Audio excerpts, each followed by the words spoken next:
ndakuramukije we mukunzi w'izi nkuru dusigaye dusoma mu gitondo. Uyu munsi noneho twageze muri Repubulika Iharanira Demokarasi ya Kongo, yari izwi ku izina rya Zaire kuva mu 1971 kugera mu 1997. Inkuru y'uyu munsi iravuga ngo imfubyi igura ikigo cy'imfubyi.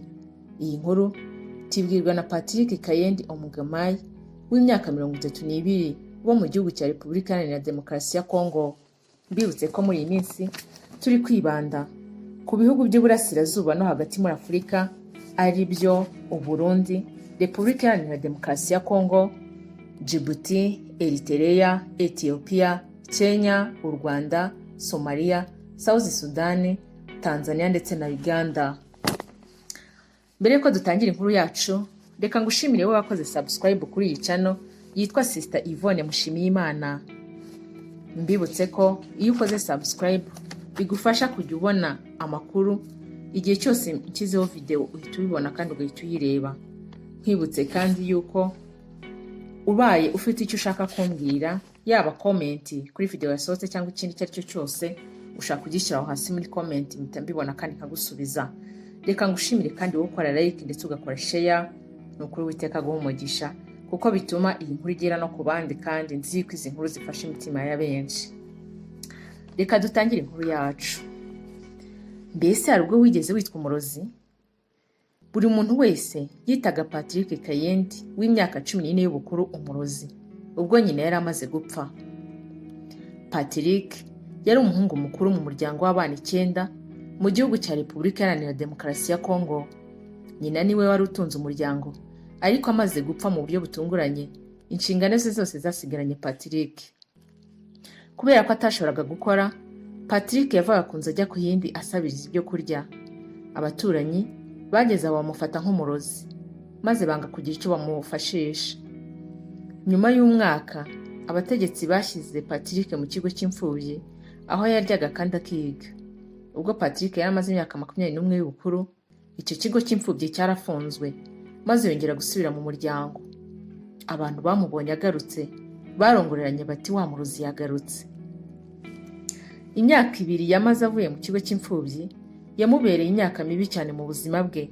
Yigiriye inama yo kujya yuzuza amazi ibicupa bya plastike maze akabigurisha aho ku mihanda. Yamaraga amasaha menshi munsi y'igiti cy'imyembe atekereza uko azabaho. Yabonaga nta byiringiro by'ahazaza. Ikintu kimwe cyamuremaga agatima mu mibereho ye cyari ukujya mu rusengero, aho mama we yajyaga asengera atarapfa. Umunsi umwe kuri urwo rusengero, umuganga witwaga Jack Kabari yahamagaye iteraniro ry'urubyiruko. Yemereye ubufasha uwo ari we wese ufite igitekerezo kizima cyo gutangiza ubucuruzi buciriritse. Patrick yavuze ko ashaka gufungura cafe ya internet. Jack yamubwiye ko iyo cafe ashaka isaba amafaranga menshi cyane, ariko yemera kumuha amadolari y'amanyamerika 50. Ubu yaba ari nk'amafaranga y'amanyarwanda 45,000. Patrick yibajije icyo yakora, maze aragenda ajya kugisha inama pasiteri. Pasiteri yaramusengeye, maze aramubwira ati Imana igendane nawe. Nyuma gato yo gutekereza akanya, yaragiye agura umutaka munini n'udutelefone twashaje 2 twashoboraga guhamagara gusa.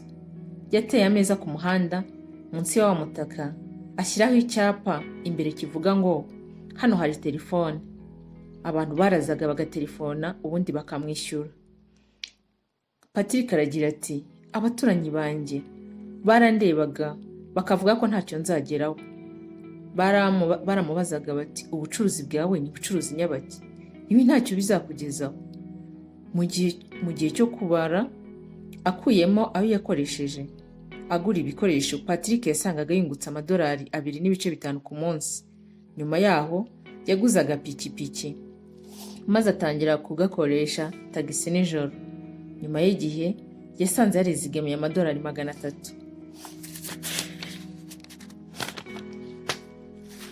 Umunsi umwe ubwo Patrick yari yicaye imbere ya telefoni ye, umuntu yaraje amugurishaho mudasobwa ntoya ku amadolari 120. Patrick yatekereje ko iyo mudasobwa ibasha kumufasha kwagura ubucuruzi bwe, ariko ubwo yari afite amadolari 80 gusa. Uwo muntu yarayanze kuko kuri we yari makeya cyane, maze arigendera. Nyamara nyuma y'iminsi mike yaragarutse yemera ya madolari 80. Bukeye bwaho undi muntu yaje imbere y'ameza ya Patrick aramubwira ati, mbese wabuze umuntu ugurisha mudasobwa? Inshuti yanjye ifite mudasobwa ishaka kugurisha kandi ayishakaho amadolari 600. Uko niko Patrick yamushubije. Patrick n'uwo muhungu bagiye iwabo, abonye ko iyo mudasobwa yari nziza ikora neza, yabajije igiciro. Patrick yaramushubije ati, ni amadolari 600. Umugabo aramubwira ati, ndaguha amadolari 550. Ubwo Patrick barayigurishije. Bakiva mu rugo, Patrick ntiyizeraga uko bigenze. Yari yaguze mudasobwa amadolari 80, nyuma ayigurisha amadolari 550. Atangira akazi k'ubuvunjayi. Ubucuruzi bwe bwateye imbere. Bidatinze yisanze buri cyumweru yunguka amadolari 300 kugeza kuri 400.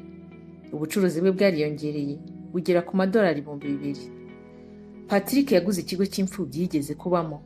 Uyu munsi we n'umugore we barera abana 6 muri icyo kigo cyabo, kandi icyo kigo gifite n'ishuri.